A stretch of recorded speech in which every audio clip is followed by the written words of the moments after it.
Welcome back to the John Fourcade Show, sponsored each week by Veterans Ford. Our segment here is our player spotlight, and we're going to go through my top quarterbacks for the 2015 NFL Draft.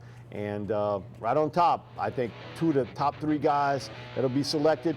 My top quarterback, Marcus Mariota, the quarterback from University of Oregon. Jameis Winston, a close number two. I think the off-the-field issues, John, are going to catch him. And I think once you start looking into that, I think Mariota passes him up. Winston's more ready for prime time than Marcus, but at this point, down the road, I want Mariota on my team, the wild card, and he'll make his announcement as we film it now, a little bit later in the day. Cardale Jones, quarterback from Ohio State. Man, they're talking about a 4th, 5th round pick. You can forget that. He's not going to get out of the top round of this draft. It is a league based on the fact of supply and demand. Not a lot of quarterbacks in this draft class. Bryce Petty, who I really like, but he's got some injury issues. Brett Hundley, really inconsistent quarterback at UCLA. And a sleeper guy, Garrett Grayson from Colorado State. I really like him. But John, on top of the list, Mariota and Winston, the wild card, Cardale Jones. I'm on the fence here like I was for the championship game when you pushed me over the edge. I watched that game with Marcus Mariota, and man, there's just something about him that I think he's a couple years away. I agree. If that's the case, if you're going to draft a guy and say, hey, we're a couple years away from him, that's up to you.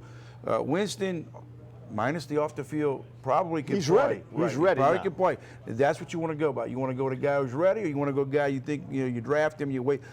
Maybe they don't do that. Maybe they say, you know what, we're going to pick that defensive lineman from, I would go with Leonard Williams. Yeah, Leonard Williams, and then maybe find you another quarterback, and then maybe down the road pick something out. But the two quarterback scenarios you talked about, you can either go either way. You pick one, you pick the other one, it's fine. But the real sleeper, I like what you said, is the kid from Ohio State. You only got 3 games on him, but boy, he showed up for 3 football games. And that's the key to him. Do you take him ahead of the guys who's been around here for 3 or 4 seasons? The kid Petty from Baylor. I think he goes ahead of Petty and Brett Hundley. Yep. You picking him, and again, he's a project player. There's no doubt. He's not plug and play like Jameis Winston is, but boy, you see the potential in him, and he looks so much to me like Cam Newton. I mean, physically, his game is very similar to Cam Newton in the way he handles himself, and I just go by one thing, poise. I think that's something as a quarterback you got to have. In 3 huge games, the moment wasn't too big for him. I didn't see him get rattled one time when he threw an interception. It wasn't his fault on the play in the game the other night against Oregon. He came right back. He fumbled the football nothing phases him like water off a duck.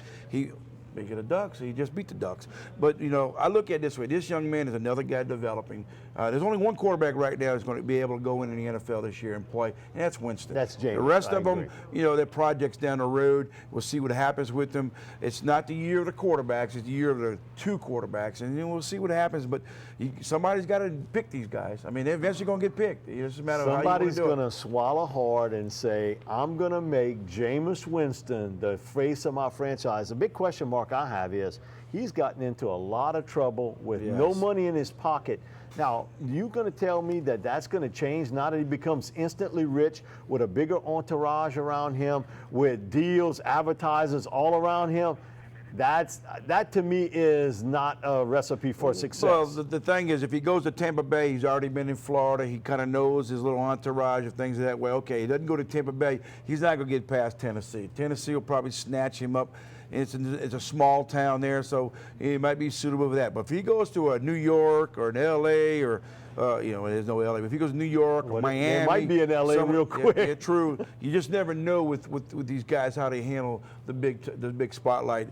And you're right, Mike. You start giving this guy more money, and then you don't have to worry about going back to a dormitory and college life. Now he's with the bigger lifestyle, and it's just different. So that's the issue you got to take. I mean, let's be honest. Cleveland took a kid last year, Johnny Manziel, and he's just been nothing but off the field issues with himself. Everywhere you see him nowadays, he's got a beer in one hand and a raft in the other hand. He's in Vegas, he's in Miami, he's all over the place.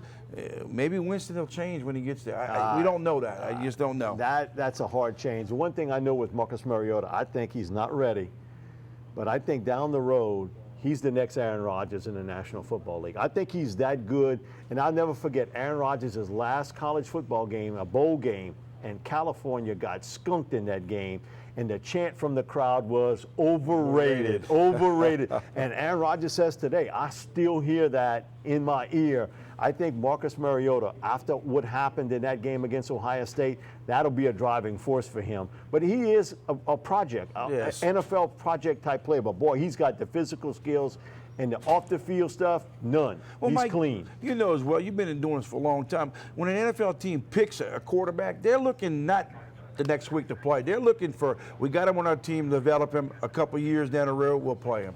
One thing is, and we'll all wait because we'll find out real quick about Cardale Jones, again, the wild card, and I know you're going to hear it, a lot of third, fourth, fifth round picks. He's not getting out of round one. We'll be back with more of the John Fourcade Show, sponsored each week by Veterans Ford. We'll be right back.